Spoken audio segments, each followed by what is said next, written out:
All right, so the first option we're going to look at is a symmetrical tile design. So you are going to be making 4 tiles that are square, but they will remain 4 separate tiles.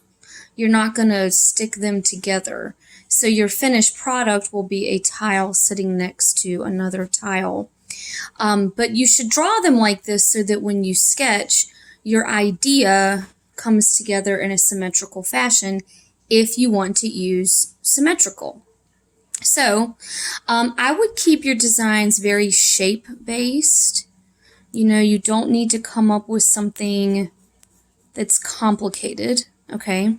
And normally, if you were in the classroom, we would be working on 4 by 4 inch tiles. Each tile would be 4 by 4 inches. You don't have enough clay for that. These are probably 1.5 by 1.5 inches. So just realize you're going to be working on smaller tiles than we normally would, but that's okay. We're still going to make it work. So I put this triangle design in the middle, and this is symmetrical, and it's going to hopefully help my piece look the same.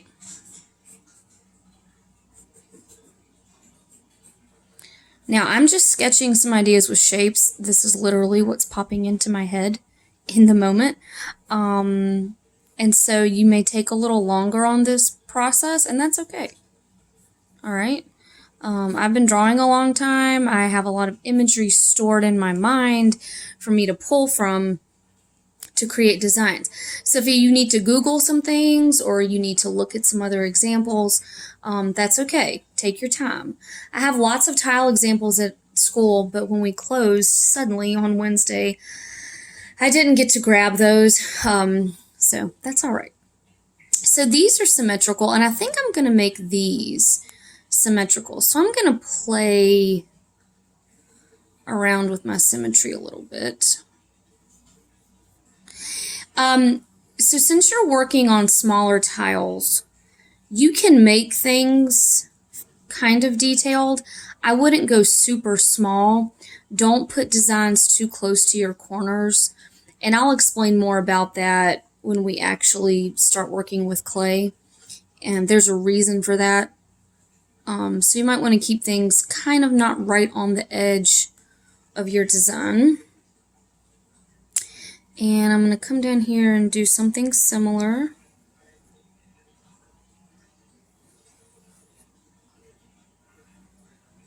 And a lot of times people interrupt me at this point.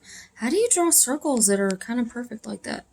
Listen, I'm old, and I've been teaching a long time, and I've been drawing circles a long time. I guess that's my secret. I need one more up here.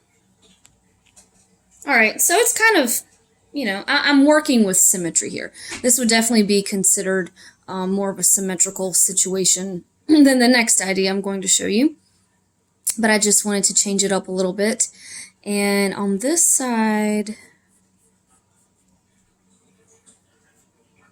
so your designs, because we're not going to be tracing, okay, your designs can be a mix of symmetry and asymmetry if you would like. Some people, they don't like that. You know, they want to keep it super symmetrical or super not, and that's your choice, okay? You are the artist. You are creating something unique, and you can make those decisions. And out here, I'm just putting a line design. So these hard angled shapes kind of contrast my circles nicely. That was my thought pattern there, in case anyone was interested as to what the heck I was thinking.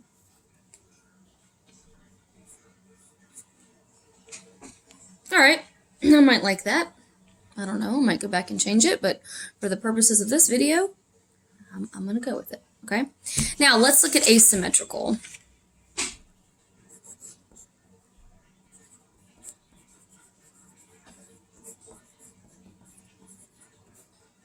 So none of this should mirror itself.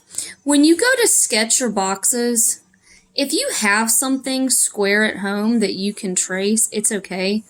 But you really don't need to. You can just draw them yourself They may not be perfect squares, but that's all right. That's not a huge deal. So I didn't pre-draw these because I just wanted you to see how I'm drawing these next to each other. Mine are not perfect squares because I'm not a perfect person. I know that's shocking because, you know, hello. But just so you have something pretty straight, if you have a ruler at home and you want to use that to draw your straight edges, you can.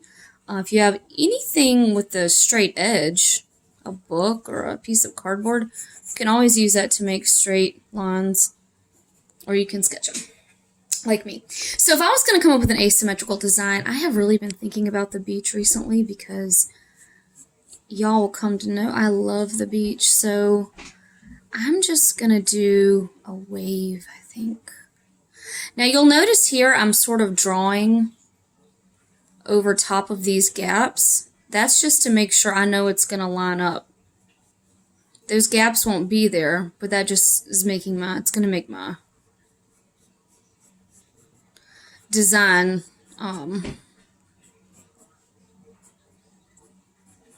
line up. Okay. And this is very stylized, simple.